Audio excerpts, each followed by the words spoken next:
Je vous propose une conversation un peu unilatérale. Je n'en disconviens pas, mais n'hésitez pas à intervenir. On est 6 mois après. La situation est pire que ce que vous aviez anticipé. C'est-à-dire un nombre impressionnant de plaintes et, bien évidemment, déjà les premiers contrôles. Dans le cadre de ces éléments-là, l'idée que j'ai eue, moi, c'est d'utiliser l'intelligence artificielle pour mettre en place le règlement. En fait, le règlement, c'est un plan de conformité. Et ce plan de conformité, voilà l'ensemble des chantiers qu'il faut mettre en place. Ce qui veut dire qu'il y en a pour, si une entreprise n'est pas à peu près au point, et qu'elle part de zéro, comme la plupart, ben, il y en a pour 2 ans. Alors pourquoi elles partent de zéro? Vous me direz, le règlement, il n'y a rien à faire. Et donc, 6 mois après, il n'y a pas grand-chose à faire. Ça paraît bizarre. Mais en fait, le règlement, si vous prenez les 99 articles, les 193 considérants, c'est beaucoup, et que vous les mettez dans un tamis, qu'est-ce qui va se passer? Vous allez trouver un tiers d'obligations, qui est en fait la directive 95-46, c'est-à-dire l'ancien système qui a été annulé et remplacé par le règlement. Et la directive 95-46, qui a rendu toute l'Europe au même niveau, a priori, c'est la loi française. La 78-17 V1, comme disent les spécialistes. Mais alors, soit vous êtes à jour, et c'est parfait, et au 25 mai, le deuxième paquet que je vais vous indiquer s'applique aux nouvelles applications, pas aux anciennes. Ou alors vous êtes en retard, mais là vous avez 40 ans de retard. La plupart des entreprises n'étaient pas préoccupées de l'ensemble de ces règles. Pourquoi? Parce que la condamnation était faible. La condamnation était autour de 150 000 €, c'est monté à 3 millions. Et aujourd'hui, c'est là la grande différence, c'est 10 millions ou 2% du chiffre d'affaires monde, ou 20 millions ou 4% du chiffre d'affaires monde. Et là, c'est un changement de paradigme. Le deuxième paquet du règlement, eh bien, retenez, c'est les 3 termes que vous avez déjà entendu parler. Privacy by design, security by default et accountability. Ça fait le deuxième grand bloc avec les études d'impact. Le troisième bloc, c'est l'ingénierie, c'est-à-dire c'est les CNIL entre elles, les CNIL avec le comité européen de l'ensemble des CNIL pour harmoniser le tout et puis les relations avec l'Union européenne. Donc 2 paquets, un paquet ancien, un paquet nouveau. Regardons comment ça se présente. En fait, c'est une norme très élevée. C'est un processeur d'universalité. Le monde entier va être soumis au règlement. Les gens avaient dit, mais vous verrez les GAFA. Ben, les GAFA, en Californie, une loi a déjà été prise. Elle rentre en vigueur le 1er janvier 2020 et elle est à peu près l'équivalent du RGPD. Au Japon, ils sont déjà en situation d'adéquation. Au Brésil, c'est-à-dire que peu à peu, l'ensemble du monde est en train de se mettre au même niveau que l'Europe. Et cette grande règle, c'est non plus la liberté, mais la dignité. Et aujourd'hui, la triangulation, c'est entre liberté, de pouvoir faire du commerce, bien sûr, avec les données personnelles, sécurité, de protection des données personnelles, et surtout, le nouveau concept, c'est dignité. L'ensemble de l'Europe, on ne peut exporter des données vers des pays tiers que si et seulement si on a une protection équivalente. C'est la raison pour laquelle c'est un vrai processeur d'universalité. Alors, c'est triste, si vous voyez, c'est qu'on est déjà dans une situation où les plaintes augmentent, et aujourd'hui, elles explosent. Elles se répartissent de cette façon, 8360, vous voyez, c'est de la folie. Et ça continue, et ça continue, et ça continue. Alors, pour vous éviter de vous trouver face à ces plaintes, qu'est-ce qu'il faut faire? On a un long parcours, et je vais essayer de le simplifier. On ne vise que les données à caractère personnel, c'est-à-dire en fait toutes les données. Sachez qu'il y a un autre règlement qui est arrivé, qui est le règlement sur les données non personnelles. Et donc maintenant, vous avez 2 règlements et pas un seul. C'est-à-dire 6 mois après, le deuxième est arrivé. Il y en a un troisième qui va arriver. Ça vise tous les citoyens et les résidents de l'Union européenne, et ils vous font un directeur de programme. C'est-à-dire que les entreprises qui ne sont pas en posture, là, vous êtes en retard. Vous devez nécessairement avoir une lettre de la direction générale demandant à ce que l'ensemble de l'entreprise soit en posture sur les données personnelles, un directeur de programme et dans certains cas un DPO. Alors regardons bien, comme je vous le disais, la directive 95-46, eh bien, c'est un tiers le règlement, un deuxième tiers les nouveautés. Une autre façon de voir le règlement 6 mois après, c'est que vous avez 50% de juridique, 25% de technique et 25% d'organisation. Le règlement et le marché est en train de s'écrémer. Et les consultants sont en train un peu de sortir de ce marché. C'est 50% de droit.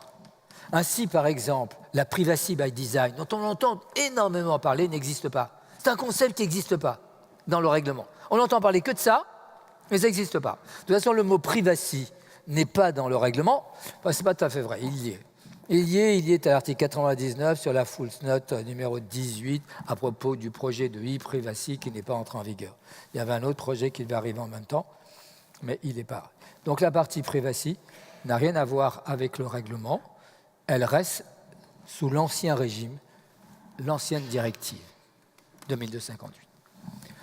Security by default, pareil. Dire que la sécurité par défaut s'applique au règlement, c'est une erreur. Et toutes ces erreurs-là, on les retrouve en coupe partout. C'est-à-dire que 6 mois après, le marché ne s'est pas encore équilibré, à tel point que la CNIL a mis en garde contre des éventuelles escroqueries. Vous n'avez rien à faire si vous êtes à jour avec l'ancienne réglementation et vous devez tout à faire pour les nouvelles obligations. Il y a 57 dérogations possibles et chacun des pays a déjà fait des dérogations, ce qui fait que le règlement qui devait être unique à l'ensemble de l'Europe est mi-règlement, mi-de nouveau directive. En fait, 6 mois après, qu'est-ce qu'on s'aperçoit? C'est que la directive 95-46 est à peine couverte à 30%. Les nouveautés sont totalement ignorées par le marché. La purge est non faite. La majorité des entreprises n'ont pas purgé. On doit supprimer les données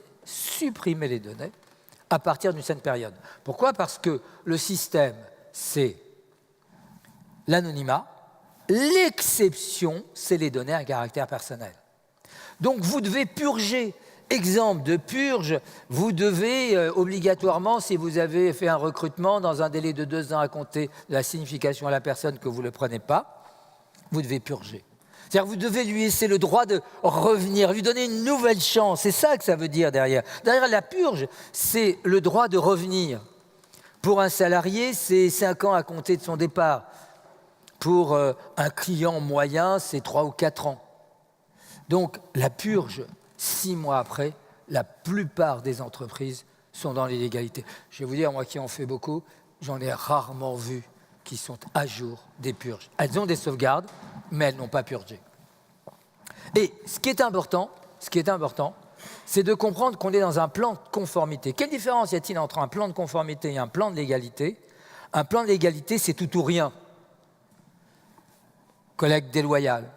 Un plan de conformité, c'est collecte loyale. C'est plus compliqué de définir la loyauté. La loyauté, elle est sectorielle, elle est en fonction de la concurrence, elle est en fonction du type de produit, de service. Donc, vous devez mettre en place des métriques, des capteurs, un plan de retour de conformité et un plan de retour d'expérience. Voilà, 6 mois après, vous devez être à cet endroit-là. Si vous ne l'êtes pas, bon, à chaque fois, on ne va pas le répéter, c'est 20 millions. Hein. C'est tranquille, 20 millions.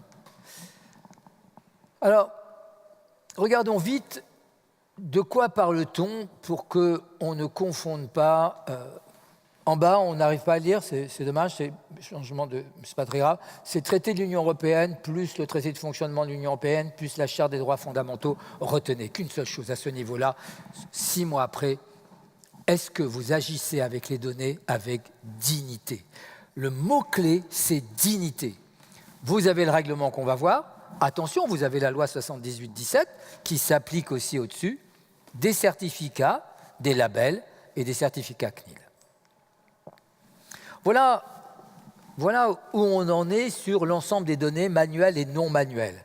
Je voudrais attirer votre attention sur la consultation. La simple consultation constitue un traitement.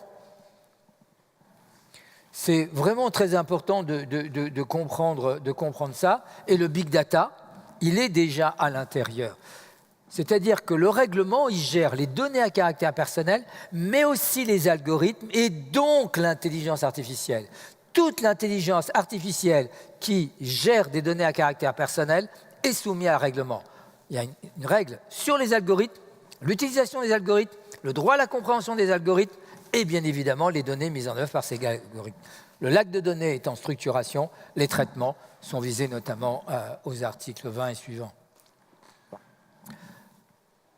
Ça s'applique à toute l'Europe, sans aucun problème. La donnée, vous voyez, vous avez 3 colonnes. Vous avez les éléments qui ont 40 ans d'âge, les éléments modifiés, les éléments nouveaux. Moi, ce que je voudrais simplement attirer votre attention dans cette enceinte, c'est que ça vise l'identité physique, physiologique, génétique, psychique, économique, culturelle et sociale, c'est que ça vise tout, et le profilage. Ça, on l'oublie, tous les aspects scoring, intelligence artificielle sont soumis au règlement. Donc, il n'y a qu'une seule chose qui est exclue. C'est pour une personne physique dans le cadre d'une activité strictement personnelle. Ce que vous faites à titre personnel est exclu du champ du règlement. Pour le reste, tout est compris, sachant que bien évidemment, les personnes dont on parle, c'est que les personnes physiques. Alors regardons rapidement les grandes règles du jeu de la conformité ou de la compliance. Ah, c'est pas bien mis, mais c'est pas très grave, ça c'est changement de format. En fait, les zones, les pyramides orange, c'est l'ancienne directive. Les 3 éléments qui manquent, c'est privacy by design, j'ai gardé le nom, mais c'est protection dès la conception. L'accountability, c'est la responsabilité, là ça s'applique, et la protection par défaut, security by default, c'est la protection par défaut, ce qui n'a rien à voir avec la sécurité. Les droits nouveaux, vous les regardez, limitation de la finalité, transparence, droit à la compréhension, droit à la portabilité, droit à l'oubli, et celui qui est le plus important. Si vous devez retenir une deuxième chose, je vous ai dit la première, dignité. La deuxième, minimisation des données. Le principe, c'est que vous ne pouvez avoir des données à caractère personnel que si vous ne pouvez pas faire autrement. Ce deuxième principe-là, il est totalement ignoré 6 mois après, et pourtant, c'est le principe le plus important. Le grand apport du règlement, c'est d'avoir mis la position de données personnelles identifiantes comme précaire. Le normal, c'est non identifiant. L'anormal, anormal au sens du grand principe de l'anonymat, et c'est dans ce cadre que je vous propose de regarder comment ça marche. Ce programme de conformité, on comprend bien que par rapport à la légalité, il va y avoir des plus et des moins. Les moins, c'est de la tolérance, le plus, c'est de la prudence. Et toute votre règle à vous, ça va de déterminer en tant que direction générale quelle éthique vous mettez pour essayer de rester à l'intérieur d'une zone de tolérance. On sent bien que dans une entreprise, quelqu'un peut faire un fichier qui ne sera pas inscrit dans le registre, par exemple. Ce n'est pas très grave. Ce n'est pas très grave si vous êtes en posture informatique et liberté. Voilà la route du bonheur. La CNIL, on avait mis 6 étapes. L'ICO, ce qui est la CNIL anglaise, 12 étapes. Moi, j'en ai mis 20. Donc, vous devez dire que vous êtes en posture informatique et liberté, nommer un DPO lorsque c'est obligatoire, mettre une gouvernance des données, faire une cartographie légale, les données personnelles, les traitements, les registres, les contrats, les mentions, la durée. La durée, faites attention à la durée, c'est là que se situe le principe de minimisation. La protection dès la conception, la protection par défaut. L'accountability, c'est-à-dire la preuve que vous êtes conforme, l'analyse d'impact, la sécurité, la formation, le droit des personnes, les sous-traitants, les particularités à votre secteur et la conformité. La personne concernée, c'est vous et moi. Le responsable de traitement, c'est celui qui détermine. Le responsable de traitement, attention, c'est celui qui détermine les finalités, les moyens. Le responsable de traitement n'a rien à voir avec la responsabilité. Le responsable de traitement n'a pas la personnalité morale. Donc il y a de très grosses erreurs dans les cartographies. Le sous-traitant, c'est pas n'importe qui. Là, je viens encore de recevoir une lettre de quelqu'un qui me dit vous êtes en tant qu'avocat sous-traitant. Mais non, je ne suis pas sous-traitant, je suis destinataire des données. Le sous-traitant, c'est celui qui gère au nom et pour le compte les données d'un responsable de traitement. Le destinataire, c'est toutes les personnes qui reçoivent des données, qui doivent la gérer. L'autorité de contrôle, vous devez la désigner. Si vous êtes en France, en général, c'est la CNIL. Il peut y avoir une responsabilité conjointe. Avec les sous-traitants, attention, une grande modification. C'est la troisième chose que je vous promets, si vous voulez suivre ce chemin, par rapport à ce que vous avez l'habitude, c'est que le sous-traitant, il a quasiment autant d'obligations que le responsable de traitement. Le sous-traitant, c'est toute personne qui traite des données. D'accord ? Donc vous avez un éditeur, une intervention informatique en TMA, du SAS, du PAS, de l'IAS. Eh bien, ils ont quasiment autant d'obligations que le responsable du traitement. Je le répète une deuxième fois, parce qu'avant, ils n'en avaient qu'une seule obligation. Ils sont passés de une obligation à plus de 350 obligations, notamment des obligations de sécurité. Pour les traitements à risque, il faudra faire, c'est la grande nouveauté, des analyses d'impact. La CNIL vient de publier la liste des traitements qui sont soumis à analyse d'impact, c'est-à-dire que vous devez vérifier les conséquences en cas d'altération si vous utilisez ce type de traitement. Exemple, la vidéoprotection. Regardons sur les traitements. Quelles sont les données qui sont gérées et qu'il faut faire très attention? Les objets raciales, politiques, philosophiques, syndicales, données génétiques, biométriques, santé, vie sexuelle et orientation sexuelle. Par rapport à ça, vous avez effectivement, pour ces traitements, un principe de légalité. Dans une démocratie comme la nôtre, tout ce qui n'est pas interdit est permis. Dans le système du règlement général pour la protection des données personnelles, c'est le contraire. Tout ce qui n'est pas permis est interdit. Donc vous devez vous poser, pour chacune des données personnelles et pour chacun des traitements manuels ou automatisés, quel est le critère de licéité? Vous en avez 6, le consentement, le contrat, l'intérêt général, la loi, la sauvegarde de la personne et les intérêts légitimes. Donc, dans votre cartographie légale, à chaque fois que vous avez une donnée et un traitement, vous devez savoir à quel endroit vous le raccrochez. Sinon, votre système est illégal. Vous devez tenir un registre d'activité. Dans la plupart des cas, pour des entreprises plutôt importantes, on ne va pas rentrer dans le détail des formalités préalables, mais sachez que vous avez dans beaucoup de cas des registres à tenir, registre responsable de traitement et registre sous-traitant. Faisons un point sur les nouveaux droits. Alors, ces droits, vous avez le droit d'être questionné. Toute personne a le droit de demander si vous traitez des données personnelles les concernant. Droit d'accès à ces données sans justification, droit de retrait avec justification, droit d'opposition, droit à la portabilité, c'est la possibilité de reprendre les données qu'on a données, et la maîtrise de ces usages des données. Il me reste le droit à l'oubli et un droit qui n'y est pas.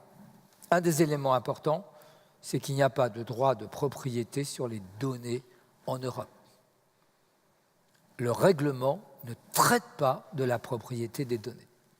Et si vous voulez, la plupart des gens disent c'est mes données, mon adresse, mon prénom, mon nom, mais ils n'ont aucun droit de propriété, d'où l'intérêt pour vous, si vous êtes entreprise responsable de traitement, d'avoir la possibilité d'être propriétaire par un système déclaratif. Le droit le plus important, c'est le droit le plus important que l'on a inventé, à mon avis, c'est le droit à la charge émotionnelle la plus grande, qui est le droit à l'oubli. Le droit à l'oubli, c'est un droit très particulier. Vous vous rappelez le droit à l'anonymat?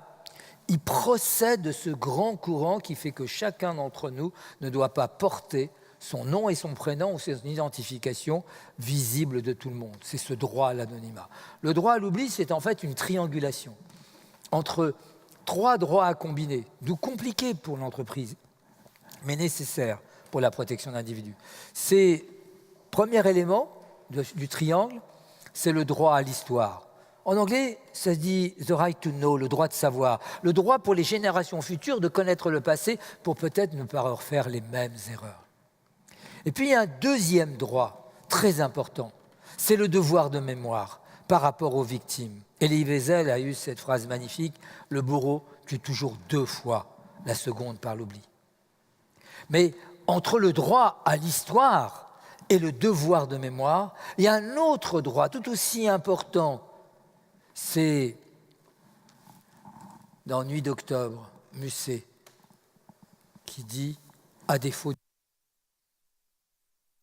C'est très important, l'oubli. Ça permet d'éviter d'avoir effectivement son passé comme un mur sur son futur. Ça fait de chacun d'entre nous le comptable, l'archiviste, le conservateur de sa mémoire. Ce qui était du temps de Musset, les papiers vieillissaient, les livres étaient à la Bibliothèque nationale, les gens se séparaient, et donc il y avait de fait un oubli.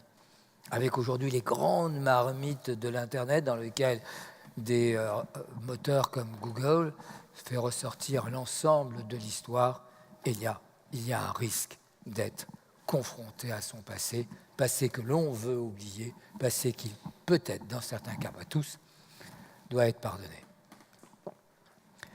Alors, dans ces droits, le droit à la compréhension, sur lequel je voudrais un tout petit peu revenir, c'est que dans un monde de médias unilatéraux, on communique de 1 vers N personnes.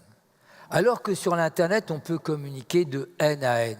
Et donc, on doit permettre dans sa communication à chacun des individus à comprendre le message. Et ce droit à la compréhension est un élément très important. La charge de la preuve appartient aux responsables de traitement.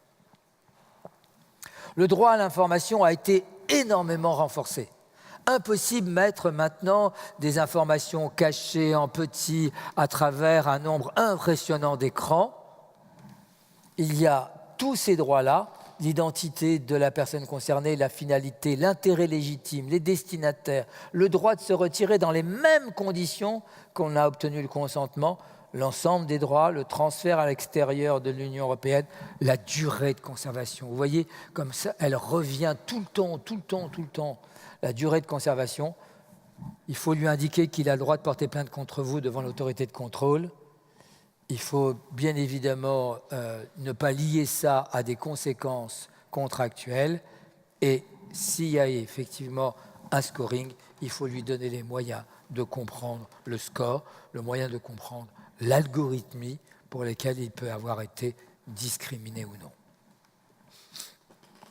Le droit à l'oubli, je vous l'ai présenté. Je voulais faire sur lui un zoom très particulier. Bien évidemment, si les données sont illicites, il faut les supprimer. Le droit à la portabilité, c'est la possibilité de récupérer ces données. Et nous allons voir un personnage très particulier qui est au centre, un peu comme le déontologue l'est dans la banque. On veut que quelqu'un dans l'entreprise, une personne physique, donc c'est un poste, incarne la position de l'entreprise sur les données personnelles, c'est ce fameux DPO. Il sera très important, ce DPO, il va jouer un rôle majeur. Il est obligatoire lorsque on a un suivi régulier, systématique et à grande échelle. Exemple de la vidéoprotection, exemple un scoring pour une banque de 2 ou 3 millions de ses clients.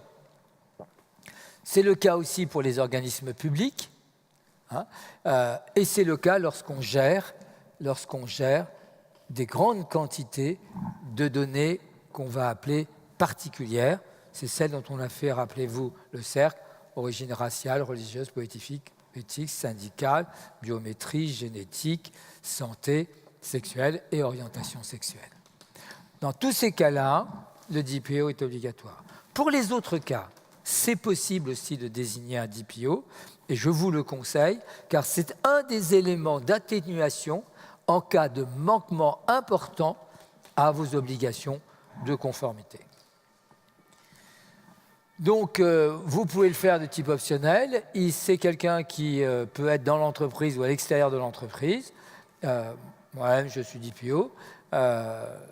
Il faut bien entendu qu'il n'ait pas de conflit d'intérêts. Donc, ça ne peut pas être un dirigeant, mais il faut qu'il soit directement relié à un membre du comité exécutif. Ça ne peut pas être non plus un responsable de traitement. Ça ne peut pas être le directeur de la DSI, le directeur du système d'information. Ça peut être son adjoint, par contre. Ça ne peut pas être le directeur juridique. Vous voyez, c'est quelqu'un qui, juste en dessous de ces hiérarchies-là, puisqu'on ne peut pas être à la fois responsable de traitement et contrôleur du dit responsable. En fait, il a 5 métiers. Il a un métier d'informer et conseiller donc, les différentes activités de l'entreprise, les métiers de l'entreprise. Je vais aller au conseiller, à coopérer et à exercer.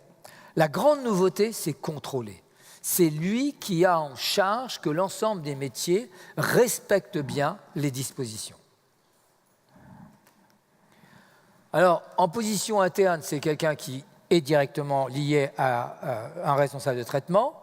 Il a une délégation, il est rattaché à une instance exécutive, il intervient de manière indépendante, mais ce n'est pas une profession protégée. C'est un temps plein ou un temps partiel, ça dépend de la taille de l'entreprise, et bien évidemment, il doit avoir une place élevée. Le G29 a été remplacé par le Comité européen à la protection des données personnelles, qui a repris, ce qu'on a gardé l'ancien thème, qui a repris le texte du G29. Voilà, donc il y en a de plus en plus, et il faut un budget. Les flux transfrontières, très rapidement, mais c'est sûrement là que peuvent se situer des condamnations futures. Vous ne pouvez exporter des données vers des pays tiers de l'Union européenne que si et seulement si ces pays tiers ont une protection équivalente. Il n'y en a pas aujourd'hui, donc il faut nécessairement régulariser la situation par des conventions de flux transfrontières. Il va y en avoir, c'est le cas de l'espace économique européen qui maintenant est dans le cadre des flux transfrontières équivalents. Il y a le Japon qui est en cours de négociation, il y a le Brésil qui a pris une nouvelle loi, il y a les États-Unis avec le Privacy Shield. Donc, si vous regardez pays par pays, et il vous faut soit des règles d'entreprise contraignantes pour vos filiales, soit pour chacune des importateurs, une convention. Je vous ai mis pour que ceux qui veulent le PowerPoint, les différentes règles. Ce qui est important à savoir, c'est que localement, l'entreprise qui a importé des données de l'Union européenne doit nécessairement, bien sûr, respecter son cadre local, mais appliquer les règles de l'Union européenne. Ce qui veut dire que si vous avez des filiales, il faudra aller vérifier que les filiales, non seulement ont signé une convention, mais respectent la convention, c'est-à-dire qu'on a exporté nos droits de l'homme numériques. Pardon, excusez-moi. Alors maintenant, au niveau des sanctions. On va en dire quelques mots. Ce n'est pas le point important. La première condamnation, quand même, est élevée. Au Portugal, 400 000 euros. On est loin des 20 millions, mais on y va. On y va. Parce que les données à caractère personnel sont un double informationnel de l'individu. Donc, il est important ce tableau pour vous. Si, au bout de 6 mois, vous n'avez pas déjà 2 ou 3 atténuations, vous êtes un peu en retard. L'idée, c'est qu'à la fin de l'année, vous en ayez 6, et l'idée à terme, c'est que vous en ayez une dizaine. Donc, les éléments qui sont pris en compte pour la condamnation, c'est la nature et la gravité et la durée de la violation. Voilà une entreprise qui sait qu'elle a une faille de sécurité et depuis 1 an, elle ne l'a pas réparée en se disant « personne ne le verra ». Elle a été condamnée et là, ce sera un des cas graves de condamnation, ce qu'elle le savait. Le nombre de personnes concernées et le dommage subi, la violation commise par négligence, les mesures prises pour atténuer le dommage. Vous avez intérêt, on est à l'américaine là, vous avez intérêt à aller le plus vite possible, et pas attraper, pas vu, pas pris. la catégorie des données avec les données particulières, le degré de la coopération avec l'autorité de contrôle, les violations commises précédemment, car vous avez une sorte de casier judiciaire du règlement, toutes les failles de sécurité doivent être dans un registre, véritable casier judiciaire de votre historique. Le degré de responsabilité pour ne pas avoir mis les mesures, notamment par exemple la purge.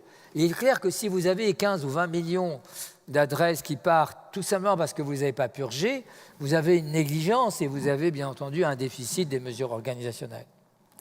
La manière dont l'autorité de contrôle a eu la violation, c'est-à-dire que vous devez nécessairement informer l'autorité de contrôle dans un délai de 72 heures à compter de la connaissance de la faille. Et si la faille est chez le sous-traitant doit communiquer au responsable de traitement à bref délai la faille pour vous permettre à vous, responsable de traitement, de rester dans la plage de 72 heures. Si vous avez un code de bonne conduite, et pour ceux qui ont des responsabilités syndicales dans les fédérations professionnelles, je vous invite à pousser à écrire des codes de bonne conduite qui mettront en œuvre des éléments de sécurité, base de l'atténuation, et enfin, bien entendu, si vous avez des circonstances atténuantes ou des circonstances aggravantes. Alors, de quoi parle-t-on exactement en termes de sanctions? Vous avez deux paquets. Le paquet à 10 millions, 2%, et le paquet à 20 millions, 4%. Examinons un peu ces deux paquets. Le premier, absence de protection des données dès la conception, absence de représentants, absence de registre, absence de coopération, absence de notification de la violation dans le délai de 72 heures. Vous vous rendez compte ce délai de notification qui est puni de 10 millions ou 2% et absence d'analyse d'impact. Donc quand vous ne faites pas, vous avez 10 millions. Quand vous faites, vous avez 20 millions. C'est bizarre, ça. Parce que dans une tradition qu'on va appeler romano-germanique ou judéo-chrétienne, si on revient encore plus en amont, on veut dire, bon, on a essayé, on a fait des efforts, et si on a mal fait, on ne doit pas être sanctionné parce qu'on a mal fait. Là, on est dans le processus américain, c'est-à-dire vous n'avez pas fait, on le voit tout de suite, vous faites un plaidé coupable, alors que si vous l'avez fait, vous l'avez mal fait, c'est un peu dissimulé. Donc, c'est une autre façon de voir les choses. Le non-respect des principes. Alors, regardons lesquels. Principe de licéité, vous vous rappelez, les 6 conditions. Principe de loyauté. Si vous trompez les personnes, vous risquez 20 millions. Donc, à ce petit jeu-là, les entreprises vont devoir nécessairement évoluer, pour certaines, dans leur communication de ce qu'elles font avec les données personnelles. La légitimité, l'adéquation, la pertinence, le consentement et les fameuses données sensibles, c'est-à-dire les particulières, les condamnations et mesures de sûreté, et puis le NIR, le numéro de sécurité sociale ou du registre des personnes physiques. Le non-respect des règles relatives au transfert des données. Donc voilà la situation. Alors il y a un nombre impressionnant de plaintes, j'ai commencé par ça. Les risques sont extrêmement importants, c'est-à-dire que au bout de 6 mois, il y a une tension processuelle très grande. Les entreprises se sont mobilisées, mais même moi, je ne pensais pas qu'on allait vers des contentieux aussi importants et aussi rapidement. Sachant qu'il est possible d'avoir des actions de groupe, il y en a quelques-unes qui ont été engagées, et des actions pénales. Car il y a une autre couche qui est les sanctions pénales. Par exemple, la collecte non loyale, elle est punie de 20 millions, mais la collecte déloyale, elle est punie bien évidemment des 20 millions, mais aussi de la possibilité de peine de prison et d'amende. Lorsqu'il y a une amende au titre du droit pénal et une amende administrative au titre du RGPD, on peut les compenser. Voilà la situation 6 mois après. Donc une majorité de PME qui est non conforme. Il faut savoir que le règlement s'applique du boulanger jusqu'à Google. Hein. Il n'y a pas de différence de taille dans les grands principes. Il y a une différence de taille de 150 personnes pour le registre, mais il n'y en a pas par rapport aux principes généraux. La deuxième chose que je vais vous dire, c'est que si on se résume, avant de vous donner la parole, que faut-il faire dans la partie les plus prioritaire des prioritaires. Enfin, quand on risque 20 millions et 4% du chiffre d'affaires monde, vous comprenez que tout est prioritaire. Mais quand même, mettons un peu d'ordre, 6 mois après. Ce que vous devez éradiquer, c'est les flux transfrontières. Si vous avez des données qui partent, par exemple des call centers qui partent vers le Sénégal, la Tunisie, le Maroc, tout ça, parce qu'on est sur la même fuseau horaire, c'est extrêmement dangereux.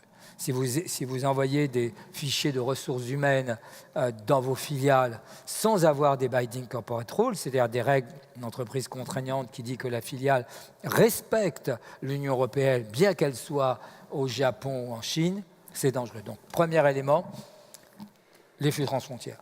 Deuxième élément, les purges. Troisième élément, le principe de l'égalité.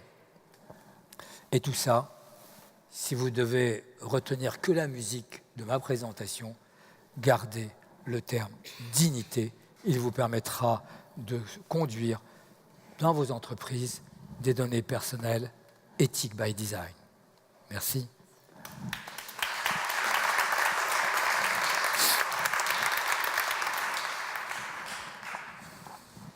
Alors, on a 10 minutes pour les questions. Alors, tiens. On a tous une idée de ce qu'est les données personnelles d'un point de vue du sens commun, mais que dit réellement le règlement sur ce qu'est une donnée personnelle? Tout directement ou indirectement qui vous ramène à une personne physique. Les personnes morales sont exclues, mais dès le moment où vous allez pouvoir vous dire que là, il y a un individu, un citoyen, un résident, une personne physique, vous êtes dans le règlement. La seule possibilité d'exclusion, c'est lorsque ces personnes physiques agissent entre elles pour des raisons purement privées, disons des raisons de relations personnelles. Mais pour tout le reste, vous êtes dans le règlement. Il n'y a pas d'exception, il n'y a rien. Le traitement psychologique, le traitement génétique, biométrique, photographique, par exemple, si je prends des exemples, sont soumis au règlement. Rien n'y échappe. Je n'ai pas trouvé un cas où il y aurait une information de données personnelles qui serait exclue du règlement. C'est impossible. Le système est tellement large que c'est impossible. Et de même, lorsque vous mettez à quelqu'un un comportement sans connaître la personne, vous êtes aussi soumis au règlement. Vous voyez ? Alors, aujourd'hui, on est tous dans des entreprises qui aiment innover, qui aiment expérimenter. Est-ce que, dans ce cadre-là, il y a des circonstances atténuantes liées à des expérimentations qui concernent peu de personnes, qui sont informées, que l'on peut informer des risques? Non, parce que, vous voyez, retenez que vous avez une triangulation. En fait, on peut tout faire avec le règlement, sauf. Donc, gardez ça en tête. Et vous avez le principe de liberté, le principe de sécurité et le principe de dignité. On peut atteindre à la dignité des gens, je dirais, au détour même d'une bonne foi. Regardez, vous avez un fichier ressources humaines, aucun problème. Là-dessus, les mutuelles sont obligatoires, aucun problème. Mais les mutuelles peuvent être étendues au conjoint. Et avec le conjoint, vous avez l'orientation sexuelle. Ce qui veut donc dire qu'à partir de là, même si vous avez au niveau du service RH bien organisé votre confidentialité, le stagiaire qui arrive en contrat particulier ne peut pas forcément accéder à toutes les données. Vous comprenez ? Donc, c'est sur le terrain de la dignité, donc jamais sur le terrain de la quantité. Vous n'avez pas d'exception parce que c'est petit, parce que vous expérimentez. Si vous voulez expérimenter, il faudrait obtenir une dérogation auprès de l'autorité de régulation de la CNIL. Il n'y a pas de possibilité de se dire « c'est pas très grave ». Vous n'êtes pas juge de la gravité. Donc, il n'y a pas de dérogation pour bac à sable, si vous le demandez. Sinon, vous devez anonymiser. L'idée, c'est que vous devez anonymiser. Alors, c'est vrai que ça coûte de l'argent d'anonymiser. Au moins de pseudonymiser. C'est-à-dire de faire en sorte que s'il y a un pépin dans le bac à sable, il y a une fuite parce qu'on est en train de développer.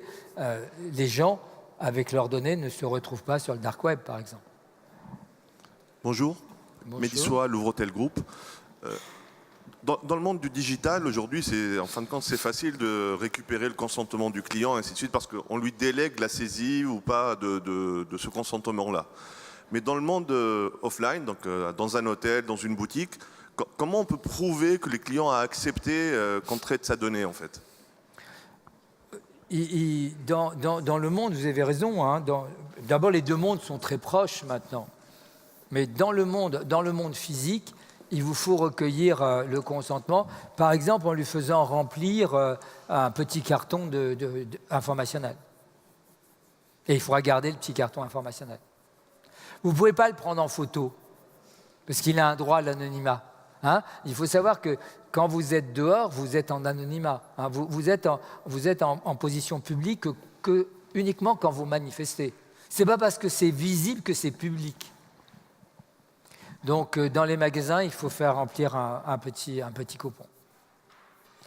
Éventuellement, j'y pense comme ça, à la volée, parce qu'on passe de plus en plus avec le langage en mode interactif, en mode vocal. Éventuellement, vous pourriez, mais il faut demander l'autorisation d'enregistrer. Moi, ce n'est pas facile à paginer. Hein. Mais par exemple, vous pourriez le faire parler sur WhatsApp, ça marche très très bien. Ou d'avoir comme moi un agent conversationnel, je vous l'ai présenté, qui permet effectivement d'avoir un dialogue. Mais aujourd'hui, à 20 millions, il vaudrait mieux avoir une petite carte quand même. Hein.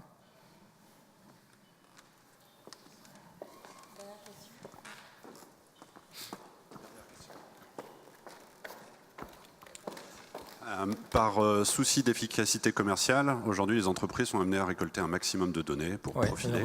Comment on concilie le profilage avec la minimisation de la collecte des données? C'est une excellente question. Il faut qu'elle justifie. En fait, ce qu'on lui demande, c'est pas tant les interdits que de tracer ce qu'elle fait avec les données. C'est-à-dire que si elle a besoin de ces données pour mieux connaître son client, pour augmenter l'expérience client et pour pouvoir mieux le servir, elle va justifier effectivement son profilage à partir de cette minimisation de ne pas le déranger. Parce que plus on est proche de la personne sans l'espionner, moins on va la gêner avec de la publicité qui ne l'intéresse pas. Et donc c'est là ce qu'on va appeler l'intérêt légitime, c'est le 5.1F, une balance d'intérêt entre l'entreprise qui va profiler et la personne qui devrait bénéficier de ce profilage, à condition d'être informé et de participer au consentement. Tout est question ici de mesure. Au fond, gardez en tête que agissez de manière digne. Posez-vous la question de savoir si votre client accepterait que vous fassiez ça de manière cachée.